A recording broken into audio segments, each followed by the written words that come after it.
It's morphin time. Pterodactyl. Hi there, this is Datila with Rangers of Wrestling, bringing you the It's Wrestling Time post show.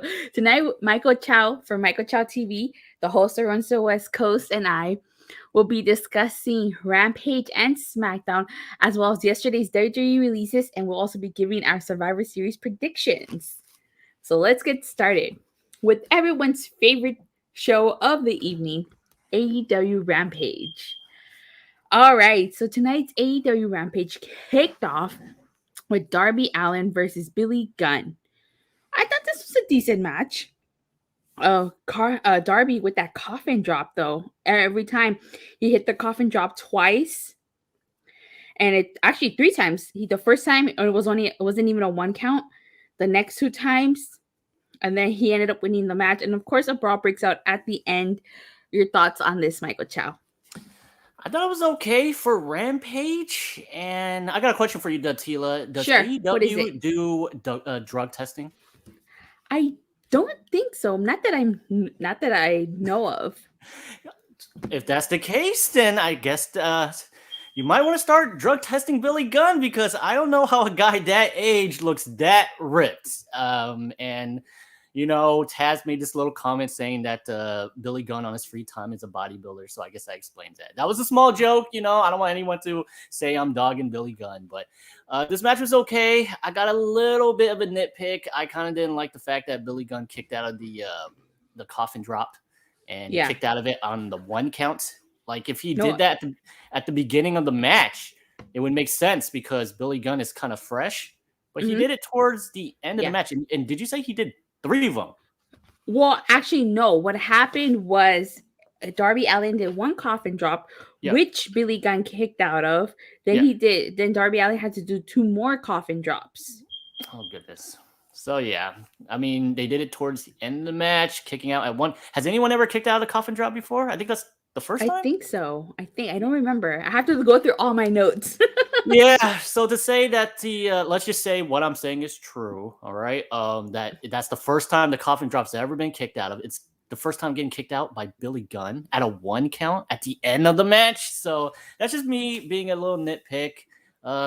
Looks like they're setting up Darby Allin and Sting versus was it Gun Club? Is that the name of the group? Oh, so you're saying we're gonna get a service tag team match now, player? Holla. Yes. Never fails. Never fails. So the match was fine, but small little nitpick, coffin drop getting kicked out of 1 by Billy Gunn, no less. Okay, so after this, we had a QT Marshall segment. Basically, him saying he couldn't think of a better way to spend Thanksgiving than by beating up Punk. He used a lot of CM Punk's references, like saying he's going to put him to sleep. My thing with this is I'm not a huge fan of QT Marshall. Like, his match with Big Show at All Out bored me. So I'm really not looking forward to this match at all. But hey, they might surprise us. It might be a good match, or it might just be a bland match. I'm really, this didn't do it for me. What about you? Yeah, I mean, I'm not trying to sound mean, but QT Marshall looks like a guy who should be like the manager or something, because he has his own team, right? He has Bailey's ex-fiance, Aaron Solo. He has Anthony Ogogo, which Punk kind of referenced, who has kind of gone missing. Anthony Ogogo's gone missing. And who's the third guy? It's like a big guy, right? What's his name? Nick Comoroto. Yeah, Nick Comoroto. I feel like he should be the one leading it. I saw a little bit of one episode of Roads to the Top, and it looks like QT Marshall is like a trainer at AEW. So maybe he should stick to that. I'm not trying to be mean. I'm not trying to say someone his age, shouldn't be in the ring. But, for a guy who lost the Big Show clean, what chances does he have against CM Punk? Exactly. In Chicago, no less. So it is what it is. They need jobbers for Punk until they get to the big match, which I assume is going to be MJF. Yeah, definitely. So after this, we actually had a quick little Inner Circle segment.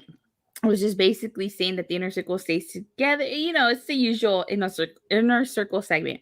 Here's where I'm going to nitpick at stuff, okay? So then after that, it was followed up by a Man of the Year, Ethan Page and Scorpio Sky, saying they did congratulate Chris Jericho, but they said that this war is far from over.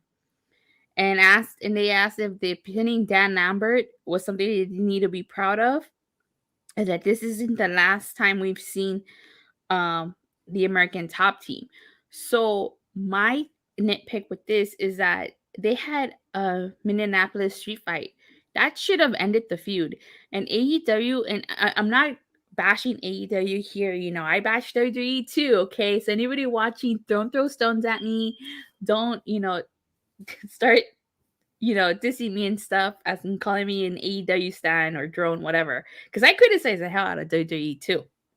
But the one thing that had to Don't worry, nitpick with, we will. We will. SmackDown's coming up. We will. yeah, we will, we will. We will. The one thing my nitpick with this is that, in my opinion, the street fight should have ended the feud. And AEW has this habit of, they do a big match, but the feud isn't over. This happened with the Inner Circle and the Pinnacle. They had blood and guts. You think that'd be the end of the feud, but no, it still continued after that. And to me, that felt like it just dragged. In my opinion, it should have this feud, and then the big match, like the match with the stipulation, should be the end of the feud, and then that's it. Because to me, I don't know what more they can do with the America Top Team and Inner Circle that we haven't already seen. I think because I don't know his name and I don't know a lot about UFC because I don't watch. There's that guy, the guy with the long hair who did that jumping knee to Chris Jericho. He's supposed to be the big guy in American Top Team or something. I think they're waiting for him to get into the ring. For whatever reason, he wasn't part of that match at Full Gear, but I think that's what they're going to. And the thing about that is not a lot of people watch UFC. All right, this is completely different than, say, someone like Shaquille O'Neal when he was in AEW, or Floyd Mayweather and Bad Bunny when they're in WWE. They're kind of renowned worldwide. People know the name, right?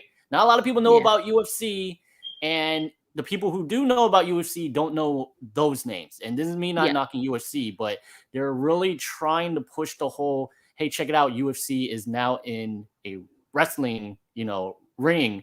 But to be completely honest, I did not like the match at Full Gear. These guys, there's a lot of potential there, but it's just it's really not there, and people are just going to start booing this match because it's dragging on for way too long. And you said it earlier, right? I really don't think this is a nitpick. This is a legit problem that AEW's feuds keep on going on when it doesn't need to. And I agree, it should have ended because I'm getting sick and tired of this. And American Top Team Men of the Year are no pinnacle, so they really can't stretch it for that long. So exactly. And like I said, what more is there left to do between the two teams besides what's already happened? They pinned Dan Amber. What more can happen? You get me? And it's like, freezing 38 here. Damn, that's cold. But like I said, in my opinion, the street fight should have ended the feud. But that's just me. That's just me. I'm only interested if they get involved with CM Punk, because CM Punk was actually in the UFC and he lost. Oh, we don't need to talk about CM Punk's UFC career here, okay? No, but they should. They should. They should. If I have any more interest in American Top Team, is them feuding with CM Punk, and then that is it. But other than that, it's simply not there. I brought it up to you in the past on podcasts where they kind of promote Men of the Year as these fighters, legit fighters, yet they don't use it in the ring. You know what I mean? I don't see Scorpio Sky using MMA moves. I don't see oh my gosh, what's the other guy? I'm totally blanking on his name. Ethan Page. I don't see him using his martial arts that they talk so much about. I mean, he doesn't have to go full Karate Man from Impact Wrestling, but do something, Oh my god. So yeah, it's sick and tired. It gets to a point where it's like, honestly, I feel like they kind of don't know. Said, didn't Punk lose every year fighting UFC? Yes, he did. Yes, he did. So there you go. I feel like they don't know where either people go next. They don't know what to do with Men of the Year, and they don't know what to do with the Inner Circle. I think they had a missed opportunity when they had that stipulation of Sammy Guevara versus Ethan Page, and if Sammy Guevara lost, he was out of Inner Circle. I think they should have went with it. I really do. I think it's time for Inner Circle, honestly, to go their separate ways. Because, yeah. I'm not. I think I read somewhere. It could be. I could be wrong. I think I read somewhere that Jericho actually wanted the Inner Circle to split up amicably, but Tony Khan didn't allow it or something. So, but that is that. So after this, we get the quarterfinals of the TBS Championship Tournament. It's Jade Cargo versus Red Velvet. I actually really liked this match. This was a good match. The ladies definitely killed it. Really liked it. Of course, Jade Cargo won. She's totally undefeated. What more can I say about this? Nothing. What about you, Michael? This was a good match. I'll tell you right now. I've been a fan of Jade Cargo since I've seen her. There is a huge future with Jade Cargo in the business. She's the future, not to jump the gun, she's the future of the women's division of AEW.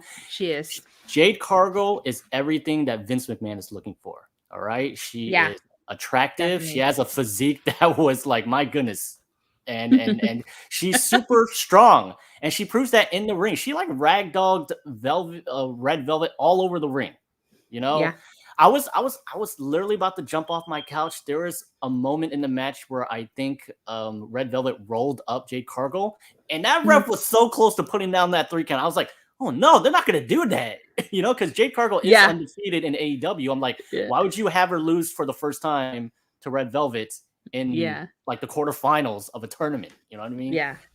So yeah, my prediction, honestly, I think it's going to be Jade Cargo versus Ruby Soho in the finals, because I would not be able to predict who would win. Like, I would be perfectly fine with Ruby Soho winning that match and giving and breaking the streak of Jade Cargo, because it's an important match. It's the finals, right? And it means something. Yeah. And I would be perfectly fine. And Jade Cargo is my pick to win the whole tournament, because they could add her undefeated streak into the fact that the TBS champion has to defend it every single week, if it is like the guys version of the belt. So yeah, definitely. It was a good match. My favorite match, honestly, of the night. So good job. I have to agree with you. Also, too, like, I definitely agree. I think it's going to be Ruby Soho and Jade Cargo. I think Jade Cargo is going to face Thunder Rosa. I honestly see that. And it'll definitely be Ruby Soho versus Jade Cargo. And like you said, I'd be happy with whoever wins. If Ruby Soho wins, hey, it's a big deal. It's not just some random match, you know? I think they generally I think they generally like to keep it babyface versus heel, right? Yeah. I don't think there's been a babyface versus babyface or heel versus heel in this tournament, right? I don't think so. I have to run down the card again. All right, so after this, we get a quick Thunder Rosa promo, which I really liked. She said it in Spanish. So if you speak Spanish, no need for a translation. Michael, did you understand what Thunder Rosa said? I know you don't speak Spanish, but I liked it. She did get beeped. So what did she say, Datila? You gotta tell me. Ooh, do I say it in Spanish or should I say it in just? It sounds better when you say it in Spanish, though. Okay, why don't you say it in Spanish? But I don't think YouTube's gonna censor you. Go ahead, say it in Spanish. She said, "Adivina qué, voy a llegar con una Is it that bad? Ooh, no, I just stuttered. I just stuttered a bit. But I thought it was a hilarious promo. She's basically saying that she's going to give Jamie Hayter an ass beating, and she's going to make her remember who La Mera Mera is. Sounds a lot better when you play it. I'll show it to you in Spanish, but it sounds a lot better if you say it in Spanish than me saying it in English. Cesar Mejía, ¿quién dijo el español? Thunder Rosa. Yeah, Rally Sport. We'll get to that. We'll get to that when we talk about SmackDown. But yes, we did see that. Alrighty. So for the main event, we had Adam Cole Bay and Bobby Fish versus Jurassic Express. What did you think of this match? Hold up. What? Undisputed Era versus Jurassic Express. Come on, get the names right. They're not supposed to say Undisputed Era. Well, Bobby tried to say it last week and they kind of stopped. They cut him off. Come on. Yeah. So what did you think of this match, of the main event? I thought it was good. It got a lot of time. You know, each match tonight got a good amount of time, especially that women's division match. That got a lot of good time compared to WWE's. I think the amount of time that Jade Cargo and Red Velvet had was probably more than 4 matches of the Queen and Wing tournament in WWE. Ooh, we're about to criticize WWE after we finish talking about this match. There you go. It was a good match, but if I can be completely honest, this is me not nitpicking because I am a WWE guy. It's the first thing I ever watched, and it'll be regardless of we're gonna be talking about this at the end, regardless of what they've been doing, which is controversial, and I totally agree because they're complete dirtbags for releasing all these people. We'll talk about that at the end. If it was WWE, I'd still nitpick. So I didn't like the end because Christian came out with a chair. Why did Adam Cole not get back into the ring to break up that submission hold? Because he's legal. He's in the match. If Christian hits Adam Cole with a chair, he gets disqualified, or they get disqualified. They would technically get the win, right? So my question is, why did Adam Cole not go back into the ring?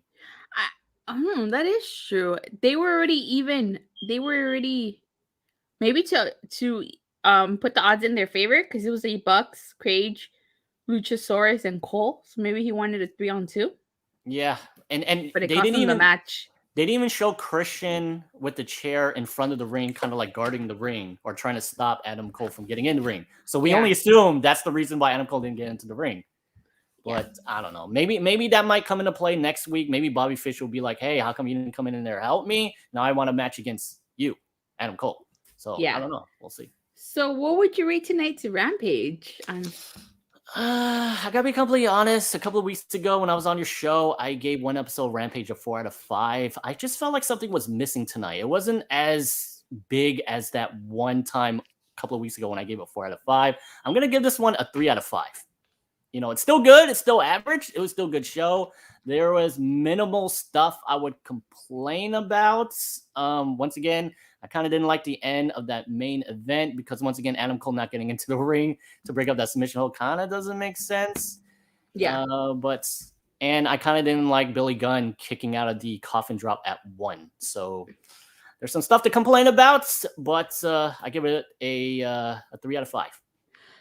3 out of 5? I have to agree with you. I thought it was a decent show, better than SmackDown, that's for sure. Steve Callahan saying way better than Name Down. Scissor, my hero saying 6 out of 10. Steve Callahan saying 7 out of 10. I thought it was a decent show. Was it as strong as previous Rampages? No, this was a decent episode. Women's match, hands down, was the best match of the night. Darby versus Billy Gunn was okay. The main event was okay too. It was good. It was a good main event. But like, it was okay. Show was okay. I can see why you didn't like the finish. You know? Okay. So Cesar Mejia said, did you hear what Kiera Hogan said about how she felt forgotten in AEW? No, I didn't hear that. Could you care to elaborate more in the comments, please, Cesar? And I'll definitely read those comments. All right. So that being said, that concludes the AEW Rampage review. Now we're going to move on to everybody's favorite show of the evening, Friday Night SmackDown.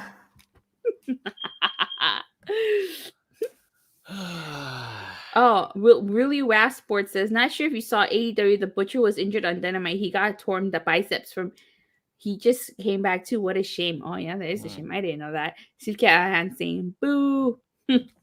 So I missed Dynamite because here's the thing. I had no idea. So apparently there's like a hockey thing going on, and the hockey thing is live. But the thing is, Datila, you and me, we live on Pacific time. Mm-hmm. And I had no idea that Dynamite, because of the hockey game, which airs live, got moved to 5 o'clock our time. And if you don't watch it at 5 o'clock our time, you don't get it again at regular time. Michael, we talked about this. It's not just because of the hockey game. Tony Khan made it that way. It's live now every single week at 5 o'clock. It's now every single week at 5 o'clock? Yeah, I thought you got the memo. I didn't get the memo. Sorry, guys. I'm out of the loop. Hey, to be fair, I was on vacation last week. Yeah, you were on vacation. You've been enjoying your 90-day no-compete clause. Okay, so every single week, 5 o'clock. Yes, every single week, 5 o'clock. So they're technically live. Yeah, live. Okay, coast to coast. All right, well, I guess I'm watching AEW on Wednesday. Yeah. Because they won the Wednesday Night War. All right, I guess I'm watching 5 o'clock now. Thank you. Hey, you learn something new every day. Yeah, definitely. All right. So, SmackDown kicked off with the Bloodline segment. Like always. Like always. Okay, I don't even know where to start. Okay, so the Usos introduced Roman Reigns, obviously. They had a surprise for him. They called out Big E and RK Bro. Heyman will say that he was overwhelmed with emotions. Rally Sports said, I thought SmackDown was okay. Shotzi got a chance versus Sasha. Roman is the GOAT. Yes, we know Roman is GOAT. I acknowledge him as the tribal chief and the head of the table.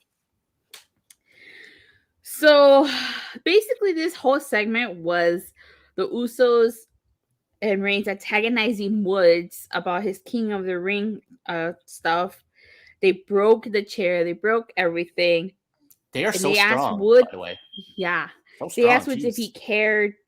Woods came into the ring to try to save his crown, but it was to no avail. They destroyed the crown and stuff. Steve Callahan saying he doesn't acknowledge Roman Reigns. This didn't do it for me.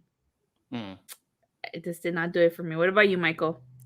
I thought the segment went too long. I thought it was stupid. I thought them just destroying his King Ring stuff. Who cares? That's my summary of it. Who cares? It would be totally different if maybe they beat up Kofi Kingston in front of him. That would make a lot of sense.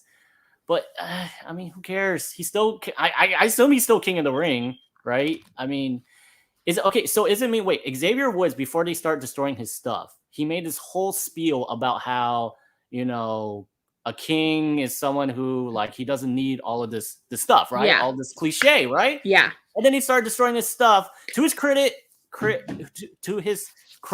Xavier Woods started tearing up.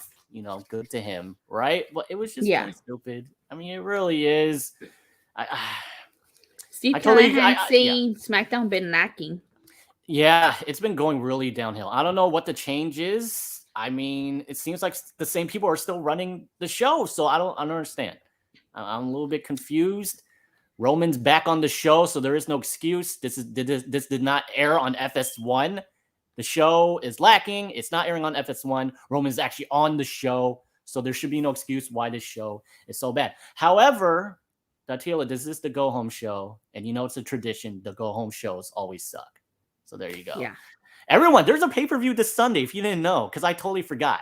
There's actually two if you watch Impact, but if you don't, then there's only one. There you go. All right. So then after this, we had the first match of the evening is the Fatal 4-Way match. It was Ricochet versus Cesaro versus Sheamus versus Jinder Mahal.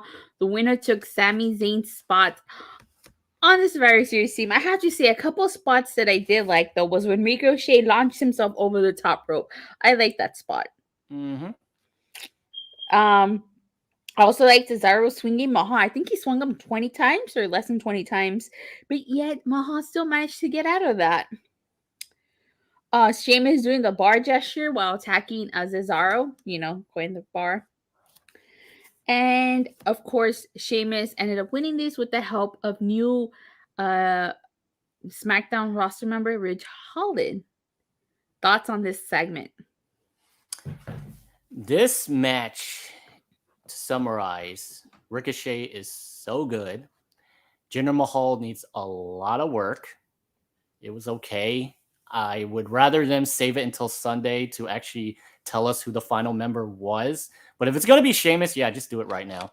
I mean, you and me had this conversation about how I booked this great storyline for the final member to be Brock Lesnar, which they should have went with, but it is what it is. Ricochet is so underrated. I didn't like the fact that Ridge Holland came out there with his baton, and it's a fatal 4-way, so why doesn't he just hit Cesaro? Because he's an NXT call-up, and when he tried to hit Cesaro with his baton, he missed like a freaking loser because he's an NXT call-up, and Vince hates NXT guys. As you can tell by the releases, which we'll talk about later, he really hates NXT call-ups. So there you go. That's my opinion. If it was up to me, should have been Cesaro, but let's face it, Vince doesn't like Cesaro. So yeah. So after this, we get a backstage segment with Xavier Woods basically being asked where does he go from here. He says the Roman Empire wasn't built in a day, but tonight it will fall. Cool. Didn't do anything for me. Nope. And then after that, I believe we get another backstage segment with Sami Zayn talking to Sonya Deville, saying that he was mad. We still haven't gotten his documentary. It's been 6 months now. And she basically tells him that he's going to enter a battle royal in in honor of the 25th anniversary of The Rock's debut at Survivor Series. So, thoughts?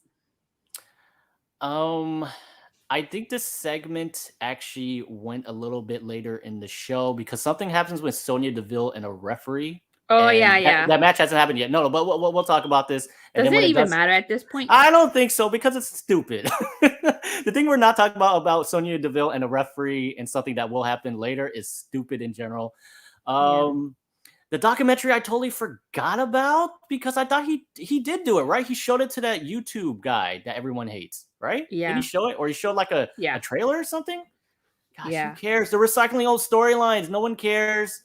This Battle Royale, 25 people to celebrate 25 years of The Rock. It's The Rock's 25-year annual Battle Royale. If I were to book this, hashtag Michael Chow Creative, I would have labeled it, it's The Rock's 25th anniversary Battle Royale. And whoever wins gets the prestige of being crowned the new People's Champion. And I like that idea. That gives a gimmick to someone. Can you imagine? And then someone gets to be, all cocky and stuff. If I were to book it, because let's face it, they're not going to go with this. If I were to book it, I would have two people do it. One of them, I don't think you're going to like. The other one makes more sense. So I'll start with the one that you might not like. One is Elias because he's kind of vanished. Oh, I love Elias. Okay, good. I'll with Elias any day. Perfect. It seems like Elias, he's vanished. He went undrafted in the draft. He did this vintage where he basically said he was burying his old character. So have Elias win the Battle Royale. He's crowned new People's Champion and have him basically kind of copy The Rock. And the reason why I pick Elias is because I always thought Elias would run into The Rock because they both did their guitar concert. They never did, but have Elias copy The Rock. Don't you dare say that, Steve. Okay, Elias and Lisa, don't you dare say that. Hey, I'll put you in a timeout if you say that again. No one is safe. He went undrafted. Elias, watch out. Elias has a lot of potential. Elias is so underrated. But the second person who I would have win the Rock's 25th annual Battle Royale and become the new People's Champion is one of my favorites. He might be coming back, and that is The Miz. He's already that Hollywood guy, right? Have The Miz be crowned. There you go. The Miz will be crowned the new People's Champion. Give him that gimmick. He needs something. One of his good friends was released a couple of days ago. We'll talk about that later. We'll talk about that after. We'll talk about that. So that is my creative, and it's much better than the WWE to have the winner of the Battle Royale be crowned the new People's Champion, and that's pretty much it. We had a lot of segments on tonight's episode because after this was a Jeff Hardy segment, but the only thing I would take away from this was that Adam Pearce said he wants Team SmackDown to win. See, again, this goes to the original idea that I said on my podcast that they should have gone with. It should have been Team Sonya Deville versus Team Adam Pearce because both Adam and Sonya run Raw and SmackDown. So what does it matter? It doesn't matter who wins. Yeah, they had a storyline where Sonya Deville was feuding with Adam Pearce for a couple of weeks, and then they suddenly just dropped it for no reason at all. Yeah, there's no reason why they dropped it. Look, the way they could have done this a couple of different ways. They could have done Team Sonya versus Team either way, it could have been like, let's say Sonya SmackDown, Adam Pearce is Raw. It could have been that way, or it could have been Team Sonya versus Team Adam Pearce. Whoever wins takes control of either both shows or takes control of Raw or takes control of SmackDown, whatever. That gives the match, the 5-on-5 match, a purpose and a meaning besides it being brand warfare. We've talked about this in the weeks leading up to Survivor Series. Some of my favorite matchups have been Team Austin versus Team Bischoff, Team Orton versus Team Triple H, Team DX versus Team Rated RKO. So yeah, I didn't see Team Cena versus the Team Authority. I didn't see that. But I seen those in the past. What happened to those types of matches? When did Survivor, since, for as long as I can remember, since 2016, which is 5 years, Michael Chow, 5 years, it's been brand warfare. It's been SmackDown versus Raw at Survivor Series when it wasn't always that way. It's the one time a year where Raw takes on SmackDown head to head, ignoring the Royal Rumble, King of the Ring, international tours. Steve Callahan says it doesn't matter. I'm almost done with WWE. Well, they ain't done with you, brother. They're doing horrible ratings. Fox paid them $1 billion. If I was Fox, I'd totally just yank it and say, sorry, WWE, we're canceling our contract with you due to We wish you the best budget in your cuts. future endeavors. Due to budget cuts, Fox says, no, we're yanking our contract. Oh, the irony. The irony. Because Datila Dirty is going downhill. I know it is, but, what can we do? Shit. All right. So after that, we get Sheamus and a Ridge Holland segment. Basically, this segment did really nothing for me except for Sheamus saying that he thinks it's, if he feels flattered that Ridge Holland looks up to him, that he thinks it's his greatest, that he's his inspiration. And then they ended by saying, off to the bar they go. I hope that means that they're going to form a bar 2.0.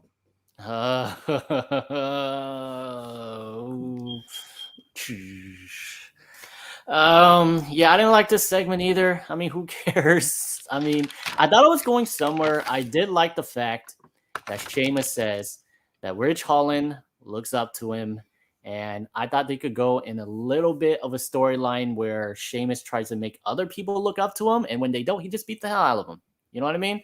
That could have been a storyline that they could do, but they're not going to do that because he's untalented.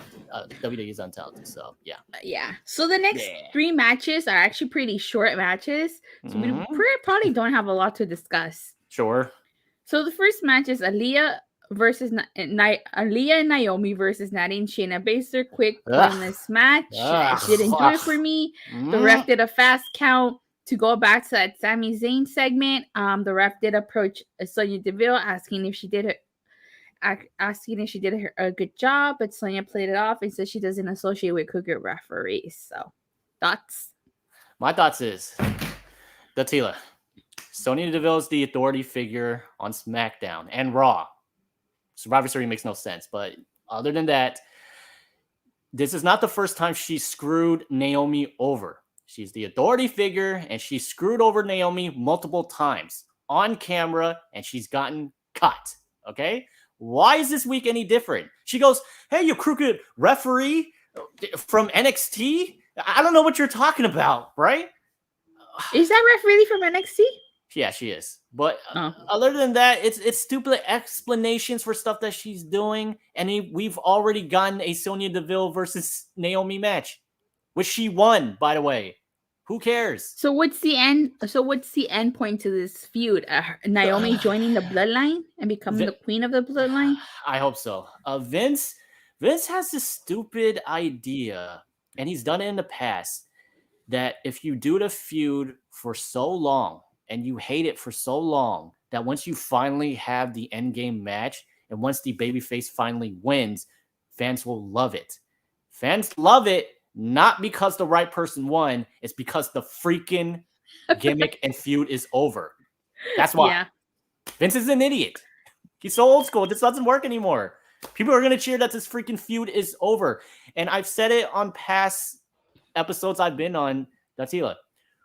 Why does Sonya Deville hate Naomi? Like, she doesn't hate anyone else. Why does she hate Naomi? That's it. Do you know? I think on an episode of SmackDown, Naomi kind of like approached her, and I think Sonya didn't like that. I think I don't remember. I have to go through my notes. She is a superstar on her show who went up to the authority figure and says, "I haven't gotten a match in a while. Please give me a match." And Sonya Deville says, "Just go away." And for some reason, she's targeting Naomi. Like, it makes no sense. The start of the feud makes no sense. The middle of the feud makes no sense. This is trash. I hate it. People want to complain. The only thing I can think of, and this is taking a couple years back, was when Mandy and Sonya were friends, and Mandy and Naomi had a feud, and Mandy tried to seduce Jay. That's the only thing that I can think of would probably be a reason why Sonya doesn't like Naomi, because of that past feud. But knowing WWE, that's going to be totally irrelevant to this. I mean, Mandy Rose went back to SmackDown and feuded with Sonya. It makes sense because they have past history, right? But this feud is okay. People want to crap on the whole GMs. They say don't bring it back because Constable Corbin was horrible, right? As of right now, Sonya did good at the beginning, but Sonya Deville's turning into Constable Corbin almost every single week. Like, I'm getting sick and tired of just Sonya Deville in the authority figure role. I know she's doing this role because she doesn't know when she might get pulled for more court dates because of that whole stalker thing in real life that she's got going on. Yeah. But it's just I'm not liking it. They need to go back. They need to do Sonya. I think that's what they're waiting for. Probably they are probably waiting for Sonya to finally be cleared of that for her to return to the ring full time. Yeah, this isn't working. Have Sonya Deville run one show. Have Adam Pearce run the other show because it's not working. Steve and every single year during Survivor throwing Series, it sucks. Yeah. Some hate over here. Sonya sucks. Adam Pearce sucks too. No attitude here. I agree with them. They both suck. Okay, after this we had Jeff Hardy versus MAdcap Moss. Pointless. Totally forgot this match. Well, you did yourself a favor. I wish I could forget it. Hardy said that he was going to have Drew McIntyre in his corner. I don't know why. It was a quick match. Jeff Hardy ends up winning. Then we had a backstage segment with Heyman. Backstage segment with Heyman saying that he heard Xavier Woods' challenge and made it that he made earlier. And just he said that he'll accept just like Reigns loves Heyman and like how Kyla loves him. I think Steve in the chat is saying what happened. So all right. So what Jeff he ran into what Happy Corbin and MAdcap Moss backstage, but Adam Pearce going like, well, because you guys are on the same team this Sunday, I'm gonna have Jeff Hardy take on MAdcap Moss, right? Yeah, makes sense, right? So they go out to the ring, and Jeff Hardy says, "Oh, I know how this goes. You have someone in your corner. I'm gonna have someone on my corner, which is Drew McIntyre, because we gotta get Drew on the show, right? We forgot to write the open challenge for this stupid week. I think we didn't have the open challenge this week. There you go, right? And so what happens? Jeff Hardy wins, I think, with the twist of fate. Jeff Hardy wins. I don't know how he won, but I know he won. There's some type of distraction on the outside. Yeah. The other goons were fighting. I totally thought that this was the moment when Raw was going to invade SmackDown. I'm like, yep, Drew and Jeff are in the middle of the ring, have Team Raw run out here and beat the ish out of them, right?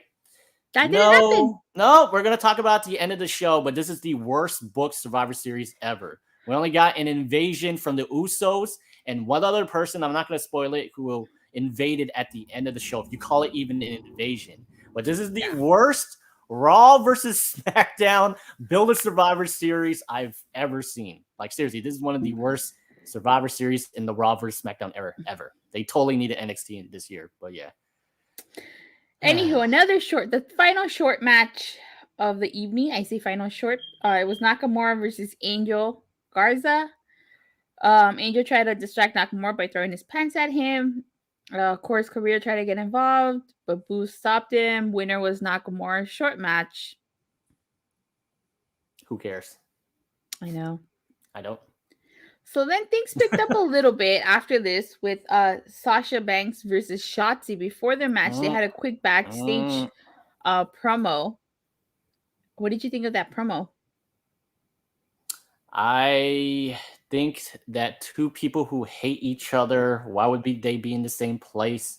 Sonya is a complete idiot. She goes, well, after this, you guys are going to shake hands.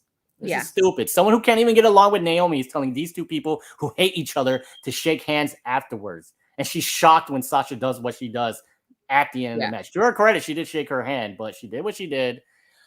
Should I talk about the match too? Let me jump into the match and then you go. So, of course, that led into Sasha Banks versus Sasha paying homage to Eddie Guerrero with the Three Amigos. But, of course, she couldn't use the frog splash because Shotzi got out of the way. It was a decent match. Wasn't too bad. It was a fresh matchup, though. You gotta give them that. Sure. It was a fresh matchup. We haven't had that match. Sasha Banks won. At the end, he hits Shotzi with the bank statement. And Sonya Deville comes out. And I have to agree with Steve Callahan. The main event was pointless. But we'll get into that right now. So what do you think of the match? I didn't like it. I really didn't. I don't know what's going on with Shotzi. She's making a lot of mistakes in the ring. There was a spot in the match, if you remember Datila, when they're on the outside. She put Sasha's hand into the steel steps. She starts stomping away, and Sasha, she can't sell it because she has to remind Shotzi, get into the ring, which she does. You can actually see Sasha tell you can actually see Sasha tell Shotzi, get into the ring because he's on 7.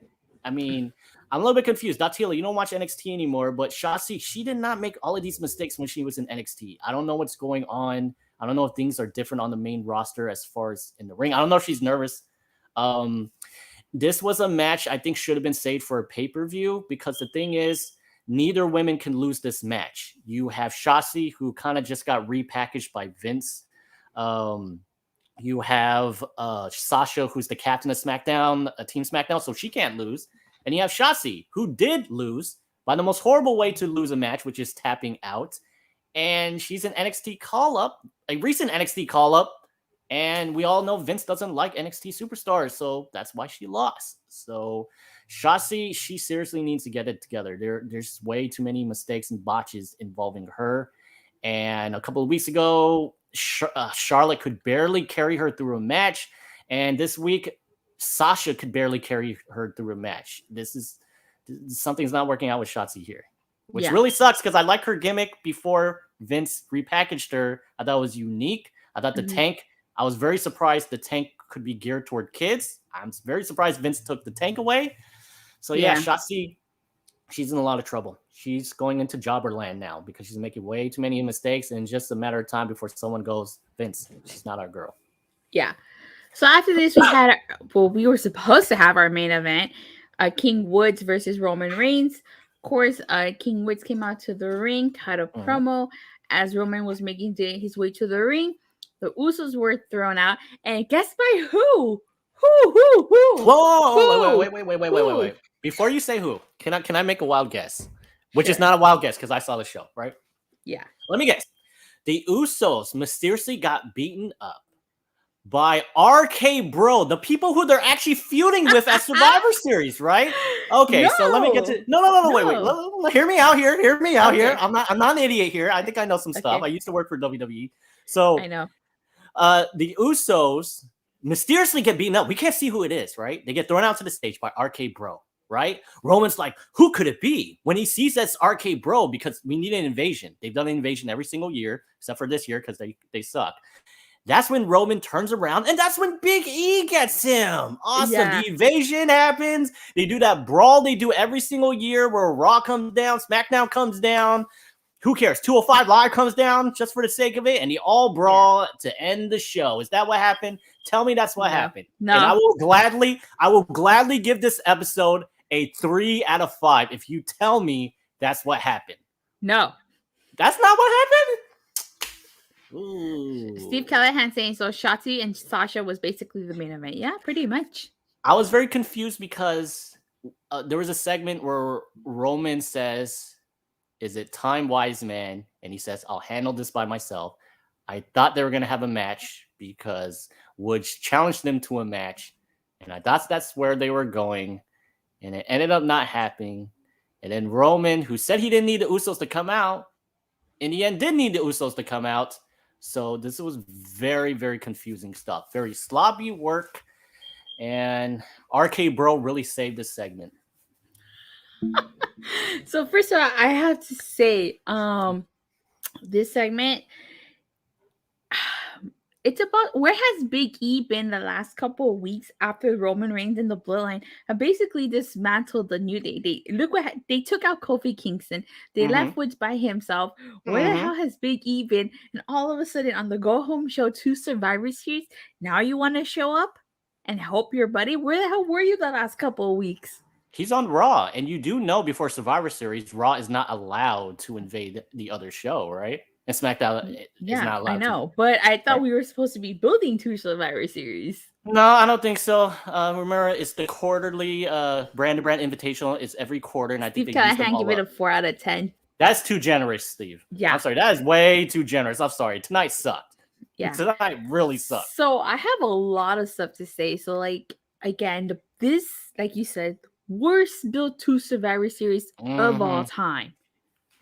This, I don't even know where to start. Like, the worst built. But hey, you know what? The pay-per-view might surprise us. Might be a decent pay-per-view, but I think I'm jumping the gun here. I may not even So watch. So bad. you're not gonna watch? I'm not invested. WWE did this to me. Don't blame me. I have no investment in this Sunday. The go-home shows are supposed to get you excited for the pay-per-view, right? Yes, Raw exactly. and SmackDown Mhm. did not get me excited. Nothing that happened on Raw, nothing that happened on SmackDown said to me, "Oh, I need to watch Survivor Series." Nothing. This is gonna be the only way they get me to go out of my way to watch Survivor Series, and it will take nothing less of them tweeting out that The Rock has officially arrived to Survivor Series. Other than that, I may not watch. If they can guarantee me that The Rock will fly from the set of Young Rock in Australia to New York, which he possibly could. I just want to throw it out there. There's a good possibility that The Rock might be there because he's Vince killing WWE, so rest in peace, WWE. And who knows, he might be on that plane. He might be on that plane. Yes, it's true. Honestly, I think The Rock will be at Survivor Series, but if they would confirm it, I will definitely tune in. You know what they should have done? Instead of telling us who was going to play Sami Zayn, they should have had a mystery person and have it revealed at Survivor Series. And since we're celebrating the 25th anniversary of The Rock, it would have been cool if The Rock would have substituted, because he did. SmackDown was his house. You know what? WWE has a reputation of pissing off the fans, right? They do it every single week. Let's face it, right? What they should do is they should say that not The Rock, but just say, oh, the people's champion, the most electrifying man in sports entertainment will be at Survivor Series, right? They play The Rock's music. Do you smell what The Rock's cooking? And out comes Sami Zayn dressed as The Rock. It would be the best thing ever. And don't you dare say that WWE would not do this. It would be so good. They would do that. I mean, who are they going to piss off? The fans? They piss them off every single week. Exactly. Alrighty. So that concludes SmackDown review. Michael, what would you rate tonight's SmackDown? 1 out of 5. It was seriously bad. I can't even remember anything good they did on the show. Datila, what is one thing they did on the show? Tell me. Bear in mind it's the go-home show. And we're supposed to be invested in Survivor Series. What is something good they did on the actual show?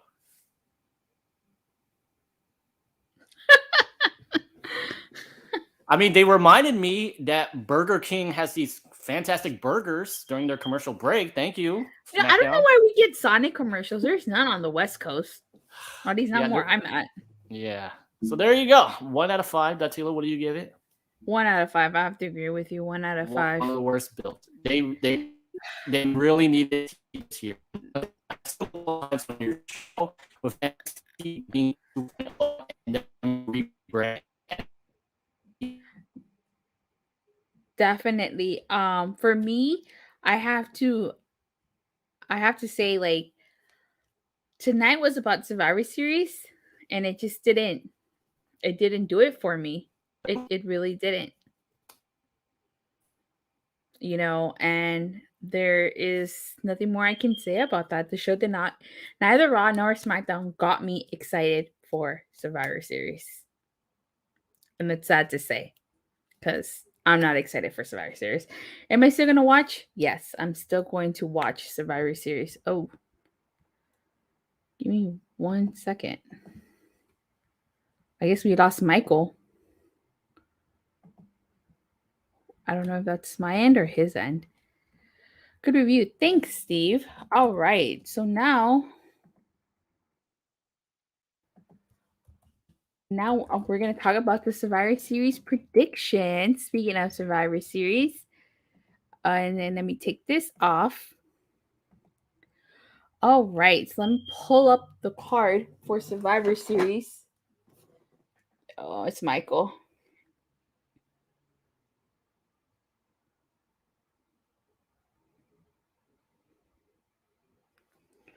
All right. Give me 1 second, you guys.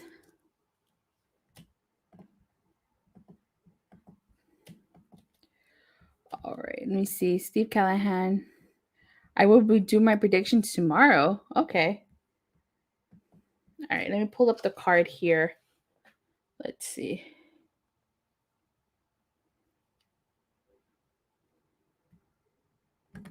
Let me pull up the card. Give me 1 second.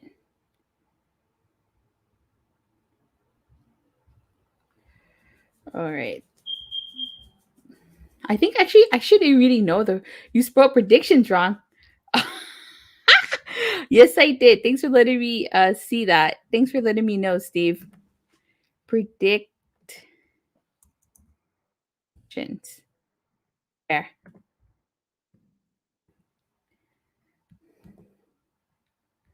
There's no A. Okay, I fixed it there. All right, let me see here. Oh, I forgot I turned off Wi-Fi.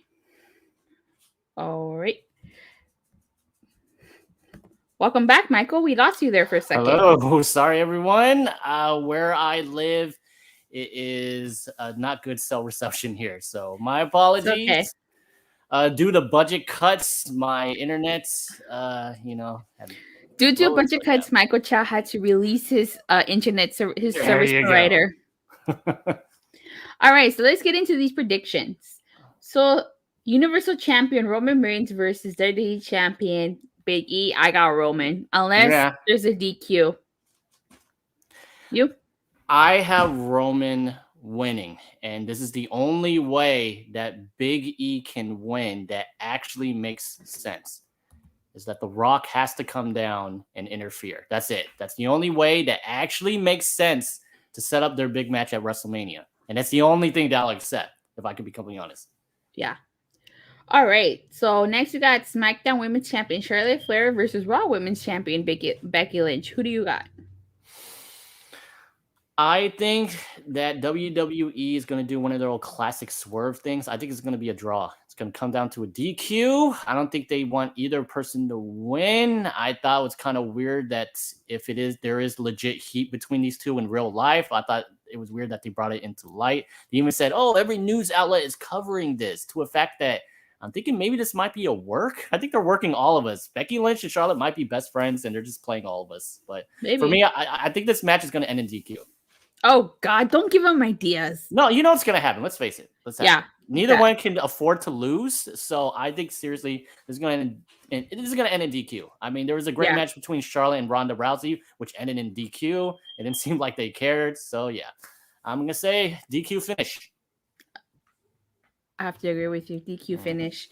Team Raw versus Team SmackDown. Who you got? Who's in the match again? Team Raw, we got Seth Rollins, Finn Balor, Kevin Owens, Austin Theory, Bobby Lashley versus Drew McIntyre, Xavier Woods, Jeff Hardy, Happy Corbin, and as we now know, Sheamus. Okay, I am gonna go with I'll go Team SmackDown. I think Drew McIntyre could use the push. I'm gonna say Drew McIntyre is the sole survivor. I think, damn, we have the same picks. I almost gonna pick Team SmackDown too. Because I'm thinking it's like, I assume King Wood's gonna get screwed out of the Usos. Jeff Hardy will get eliminated. Happy Corbin will get eliminated. We don't need Sheamus. And then on the other side, I think it will come down to possibly Drew McIntyre versus Bobby Lashley. I guess, I don't know.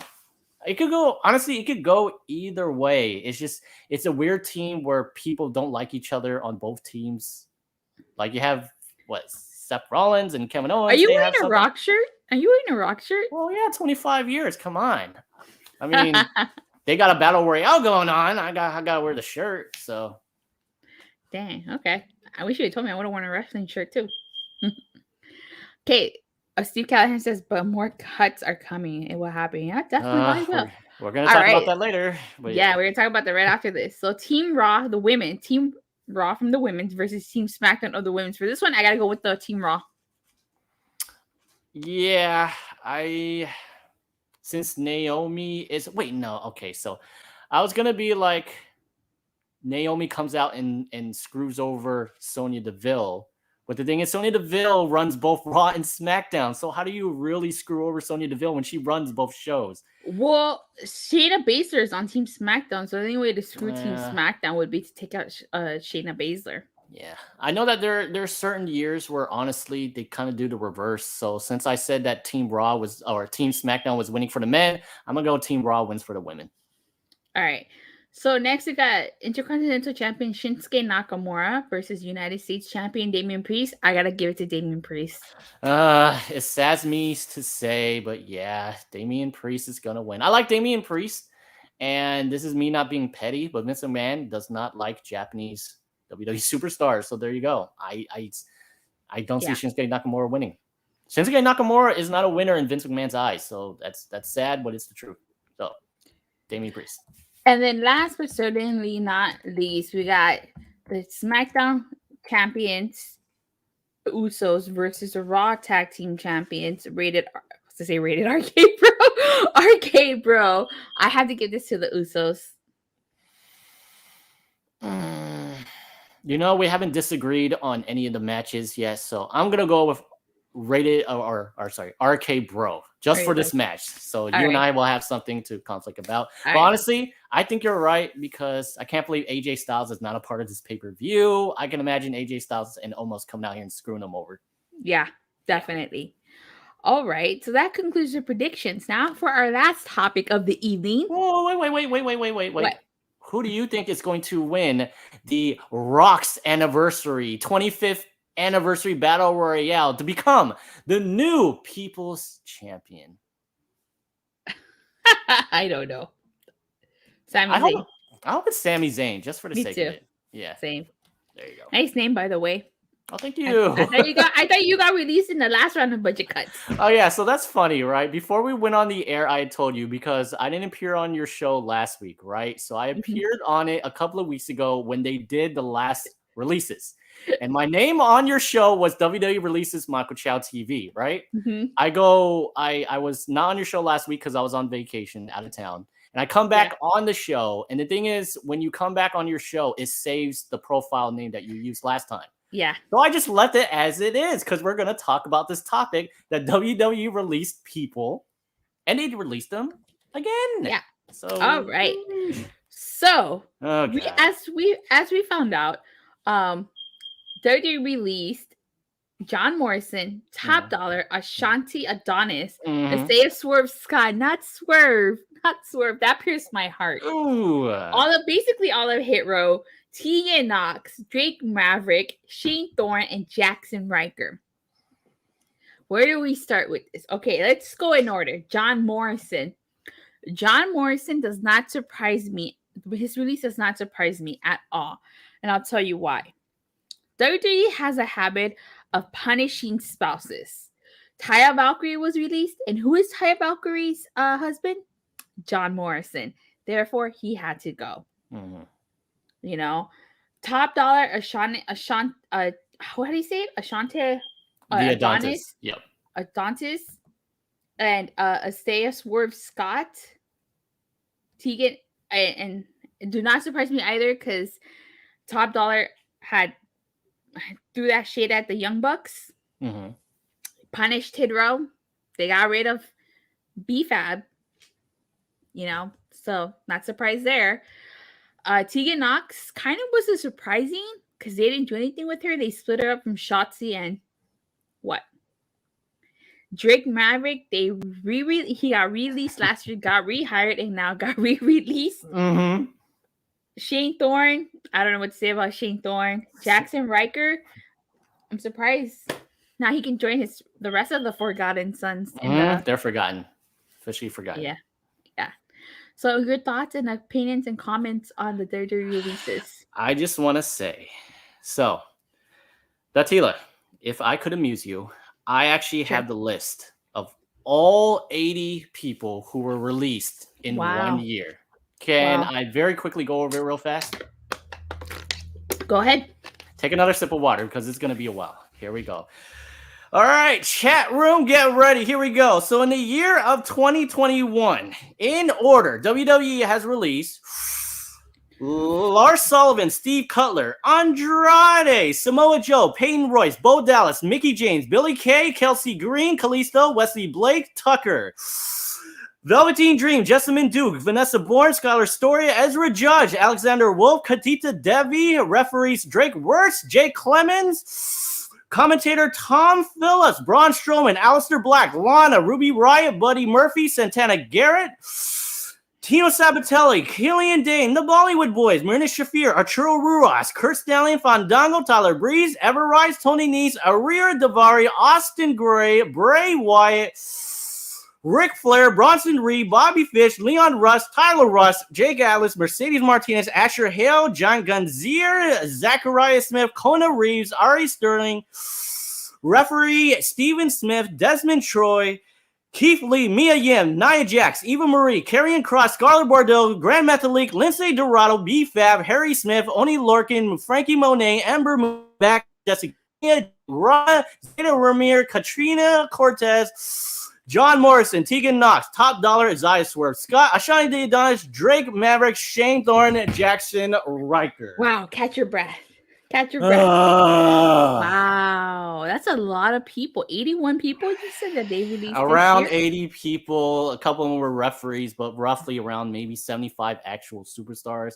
Datila, I could build a wrestling company out of the people they released this year alone. Yeah.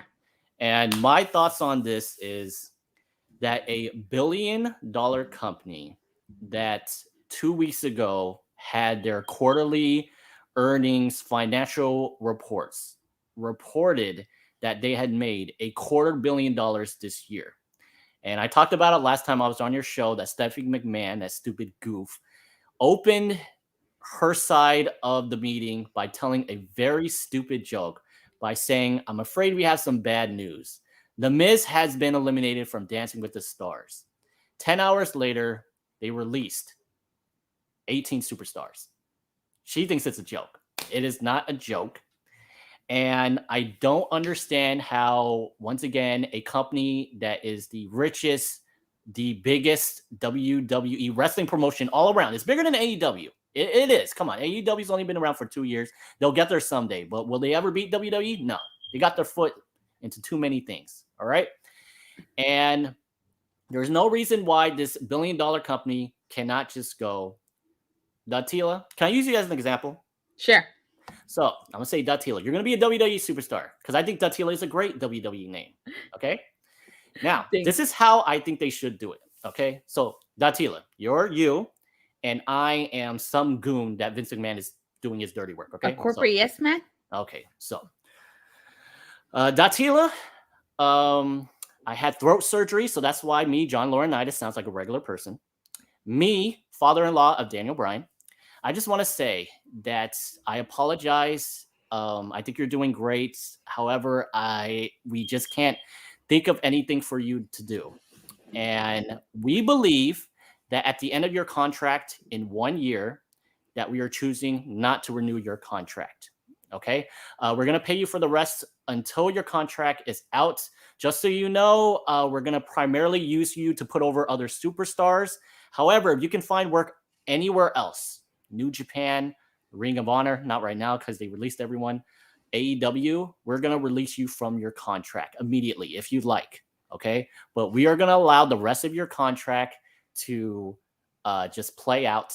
You know that we're not going to renew your contract at the end of the year. Fair enough? All right, so if you can find anywhere else to work, we will just release you from your contract right then and there.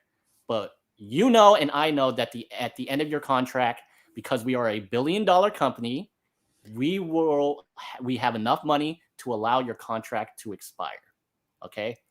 And we are not going to do what we did to B-Fab, which was renew her contract and then fire her a week after we renewed her contract, which I'm sure she was very happy and was probably happy that she could afford living at her house, driving a car, support her family. But we are not going to do what happened to B-Fab, which is renew her contract and then fire her a week later. We're not going to do that because we are a $1 billion company and we are telling you ahead of hand that we are not renewing your contract. How does that sound? Does that sound good? That sounds great. Yeah, that sounds great.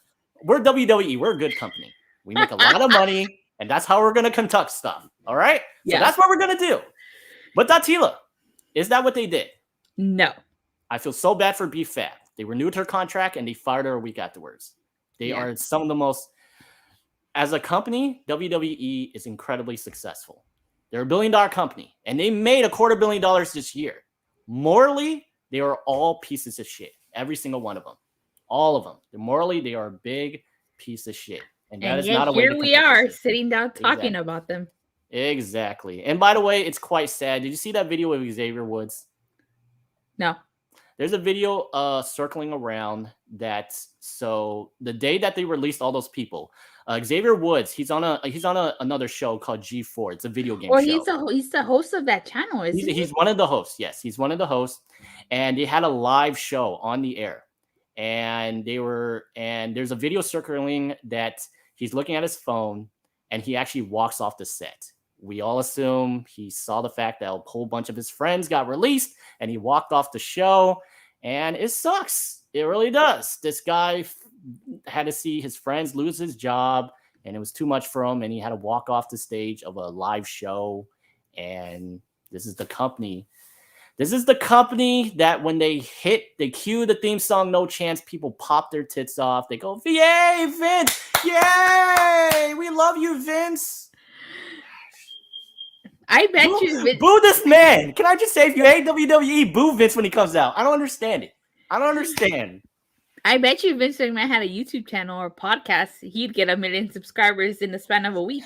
I'm sure. Oh, and can I just say something interesting? I'm sorry. I know we already finished SmackDown. I just want to say that. So did you hear? There's some problems going on between Xavier Woods and WWE. Did you hear that? Oh, with the whole up down thing. Yeah, and as you can see, with that whole thing that's going on, right?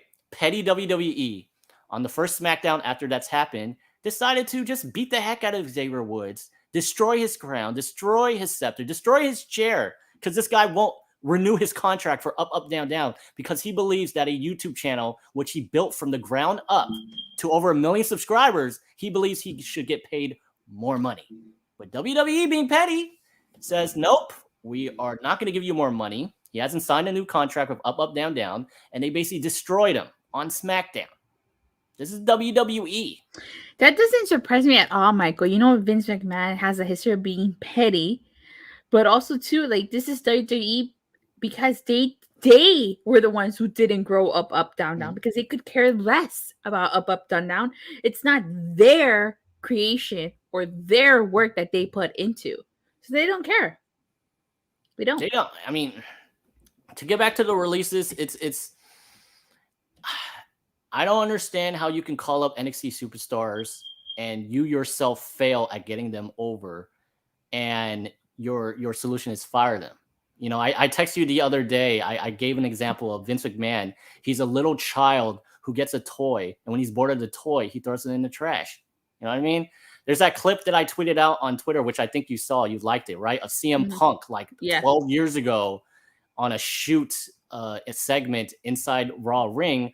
Oh, with Laurinaitis and Triple H. No, this was actually just Vince himself. Oh. And he's basically getting in Vince's face, and he says, I've seen you over the years fire a whole bunch of my friends, and Vince losing it and saying they deserved it. You know. Oh, yeah, Vince, I remember that. There you go. And CM Punk says, why do they deserve it? Because you can't get superstars over in 2011, and 10 years later, he still can't. Just like in his infamous promo where he said Vince McMahon's going to make money in spite of himself. He said that he was just a spoke on the wheel, and that wheel was going to keep turning even long after he left, and that Vince McMahon was going to make money in spite of himself because we're going to keep pouring our money into WWE. Like I said earlier, what are we doing? We're sitting here talking about WWE.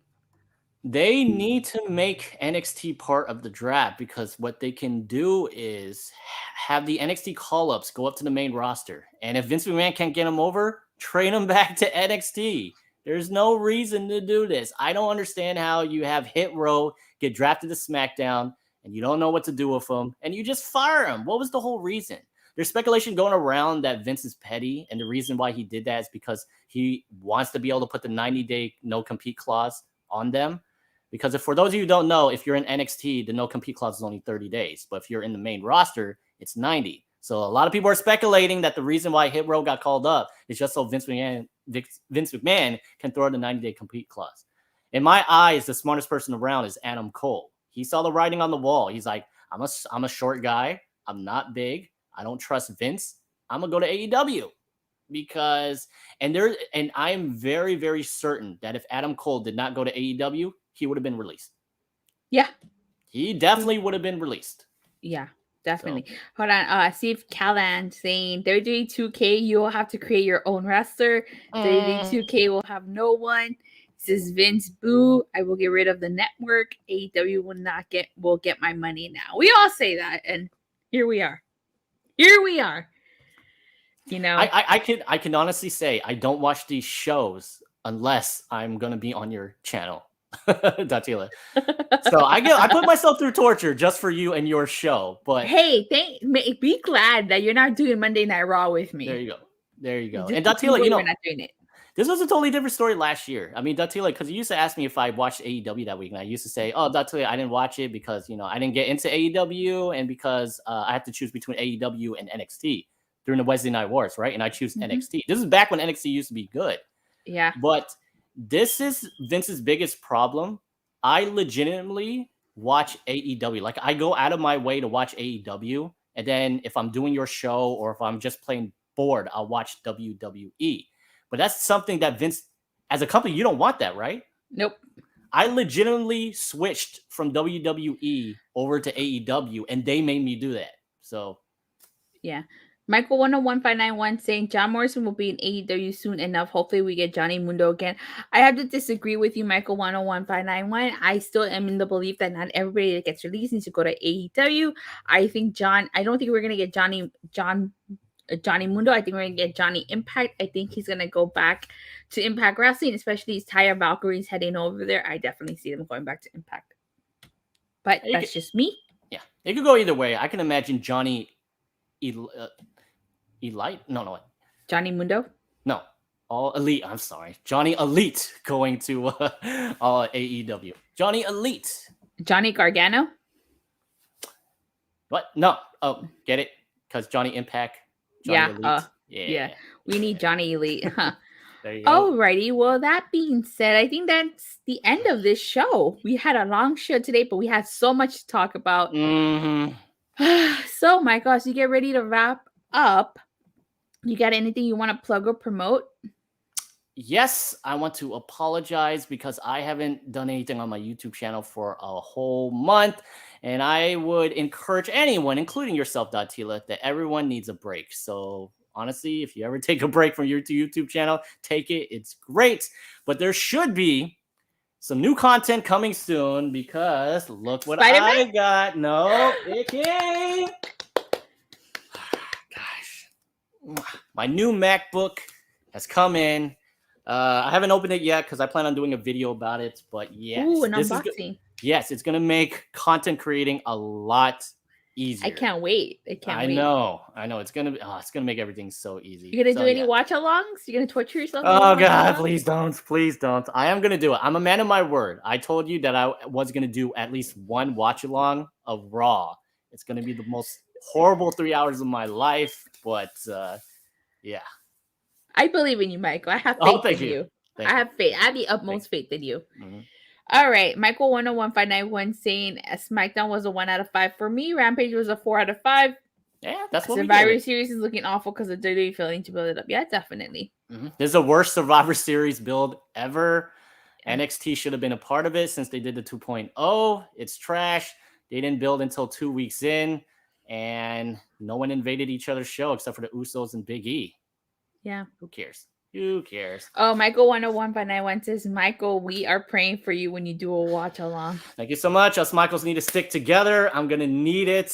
Oh, my gosh. Yeah. So is there anything else you want to plug or promote? No, that's pretty much it. Thank you so much for everyone. And thank you for letting me be on your show. This has been great. Of course. Always. You're always welcome. I was going to invite you for Survivor Series, but hey, you know. He says that they're praying for you when you do your Raw watch along. I know. Definitely. We'll be with you. Thank you. All right. As for myself, I am going to do another Morphin Mondays coming soon. Should hopefully come next month because I don't want to give away too much content. We are finishing up this year.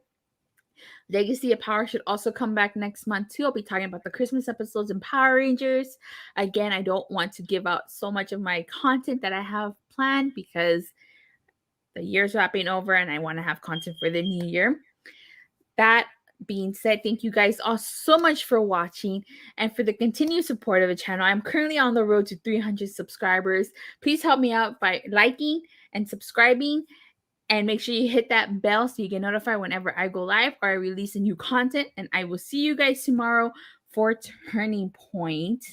And we are about to sign off.